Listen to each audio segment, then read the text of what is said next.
Bismillahirrahmanirrahim. Assalamualaikum warahmatullahi wabarakatuh. Perkenalkan, kami dari kelompok 12 pada mata kuliah model dan metode pembelajaran inovatif dengan ketua kelompok Unsila Rizky Mulyati, Stambuk A 251-19-108, dan Nurul Safitri Juna, Stambuk A 251-19-086. Materi yang akan kami presentasikan pada kesempatan ini yaitu model-model pembelajaran blended dengan dosen pengampu Dr. Kasmudin Mustafa, SPD MPD, dan Dewi Satria Ahmar, SPD MPD. Tujuan dari materi yang akan kami presentasikan yaitu yang pertama, untuk mengetahui pengertian model-model pembelajaran blended. Yang kedua, untuk mengetahui langkah-langkah model pembelajaran blended. Yang ketiga, untuk mengetahui prinsip penerapan model pembelajaran blended dalam proses pembelajaran. Yang keempat, untuk mengetahui kelebihan dan kekurangan model pembelajaran blended dalam proses pembelajaran. Yang kelima, untuk memahami bagaimana contoh penerapan model pembelajaran blended. Pengertian model pembelajaran blended.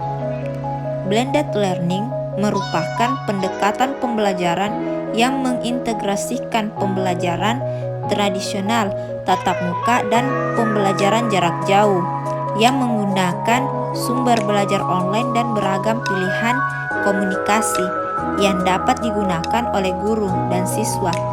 Pelaksanaan pendekatan ini memungkinkan penggunaan sumber belajar online, terutama yang berbasis web, tanpa meninggalkan kegiatan tatap muka.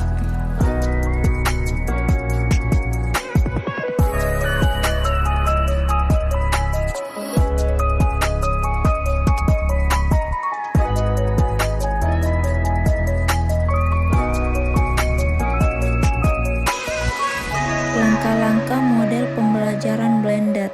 Di sini ada 3 fase, yang dimana fase pertama itu dibedakan antara aktivitas dosen dan aktivitas mahasiswa.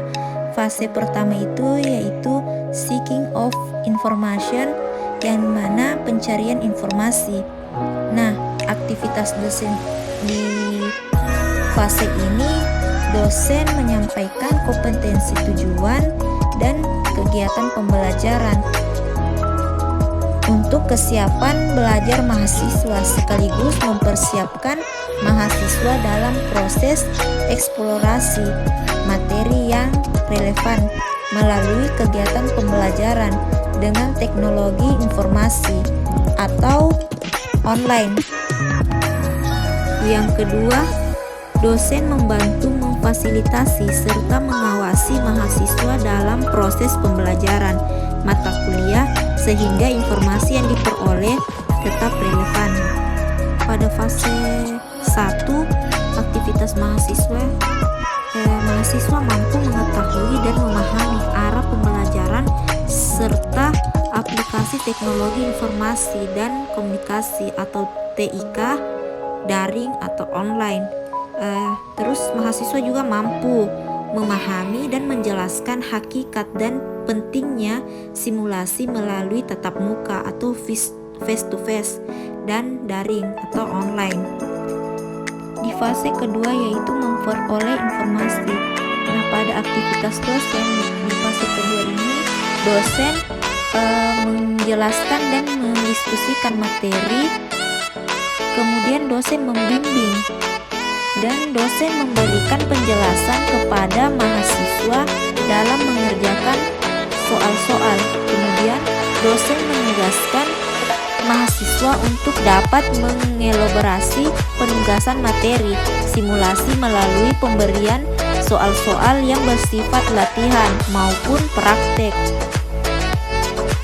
Aktivitas mahasiswa di fase kedua ini mahasiswa menjelaskan dan mendiskusikan manfaat dan model simulasi melalui tatap muka atau face to face dan daring atau online. Nah, mahasiswa juga mampu menyelesaikan perhitungan. Kemudian mahasiswa mampu membuat studi kasus tentang simulasi antaran dan mempresentasikannya. Nah, pada fase ketiga ini perumusan informasi. Di fase ketiga ini aktivitas dosen yaitu dosen mendampingi, kemudian membantu, dan dosen mengevaluasi hasil belajar mahasiswa tentang evaluasi materi, teori, dan evaluasi yang telah dipelajari, serta presentasi mahasiswa tentang simulasi secara tatap muka atau face to face dan daring atau online. Di fase ketiga ini aktivitas mahasiswa yaitu mahasiswa mampu melakukan dan menerapkan teknik simulasi melalui tatap muka. Kemudian mahasiswa mampu mempertanggungjawabkan laporan simulasi. Terus mahasiswa juga mengevaluasi diri, mengelola pembelajaran diri sendiri secara efektif, mengkomunikasikan informasi, ide, analisis, dan argumen, serta mempresentasikan hasil kerja tentang simulasi dalam kehidupan sehari-hari. Prinsip-prinsip model pembelajaran blended. Nah, prinsip-prinsip blended learning yaitu komunikasi antara pertemuan pembelajaran tatap muka dengan komunikasi tertulis online. Prinsip blended learning menurut Carlson dan Vaughan dalam usaha penggunaan yaitu yang pertama, pemikiran dengan menggabungkan pembelajaran online dengan pembelajaran tatap muka. Terus yang kedua, pemikiran ulang yang mana dalam mendesain pembelajaran ingin melibatkan siswa dalam proses pembelajaran. Kemudian yang ketiga, mengatur ulang pembelajaran tradisional. Selanjutnya adalah kelebihan dan kekurangan model pembelajaran blended. Kelebihan blended learning yang pertama, penyampaian pembelajaran dapat dilaksanakan kapan saja dan di mana saja dengan memanfaatkan sistem jaringan internet. Yang kedua, peserta didik memiliki keleluasaan untuk mempelajari materi atau bahan ajar secara mandiri dengan memanfaatkan bahan ajar yang tersimpan secara online. Yang ketiga, kegiatan diskusi berlangsung secara online atau offline dan berlangsung di luar jam pelajaran. Kegiatan diskusi berlangsung baik antara peserta didik dan guru maupun antara peserta didik itu sendiri. Yang keempat, pengajar dapat mengelola dan mengontrol pembelajaran yang dilakukan siswa di luar jam pelajaran peserta didik. Selanjutnya ada kekurangan blended learning. Yang pertama, pengajar perlu memiliki keterampilan dalam menyelenggarakan e-learning. Yang kedua, pengajar perlu menyiapkan waktu untuk mengembangkan dan mengelola pembelajaran sistem e-learning, seperti mengembangkan materi, menyiapkan asesmen, melakukan penilaian, serta menjawab atau memberikan pernyataan pada forum yang disampaikan oleh peserta didik. Yang ketiga, pengajar perlu menyiapkan referensi digital sebagai acuan peserta didik dan referensi digital yang terintegrasi dengan pelajaran tatap muka.